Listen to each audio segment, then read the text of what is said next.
दिले पहिल्यांदा भारतीय जनता पार्टीबरोबर चर्चा करा आणि तिथं तुमचं जुळलं चुकून नाही दुर्दैवानं तर दुसरा विचार करा. त्यामुळं प्रत्येक तालुक्यात वेगवेगळ्या पक्षाबरोबर चर्चा सर्वत्र सुरू आहे.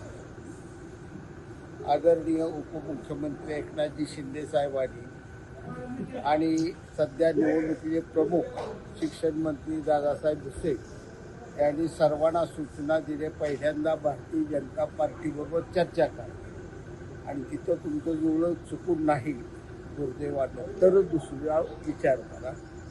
सांगोल्यात भारतीय जनता पार्टी, शिवसेना आणि रिपब्लिकन पार्टी ऑफ इंडिया हे 3 पक्ष एकत्र मिळून लढणार. बापू, नगरपालिकामध्ये ज्या पद्धतीने आपल्याला त्रास देण्याचा प्रयत्न झाला, कार्यालयावरती दाडी झाल्या, त्याच्यानंतरही आपण युती करण्याच्या निर्णयावरती पोहोचलेलो. हा नगर कसा आहे निवडणुका काळात झालं म्हणून तुम्हाला वाटतं, सर्वांवरच होत असतात. हा निवडणुकीतला पक्षाचा भाग नसतो, हा यंत्रणेचा भाग आहे.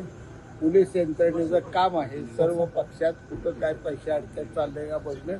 त्यातला एक भाग म्हणून ती माझ्या ऑफिसला आली, तपासून निघून गेली. सर्वांचीच ऑफिस त्यांनीच तपासून, ती काय माझ्या एकट्याचं तपासून. वातावरण काही आरोप प्रत्यारोप होत आहेत जे महिला ते सर्व तर चालत असतं. एका गटात 10 जणांना तिकीट मिळत असतं, मागत असतील, एखाद्याला जात असतं, 9 जण नाराज होतात. पण तुमचे मुंबई महापालिकेत बापू संजय राऊतचा प्रश्न आहे. बापू त्याला एक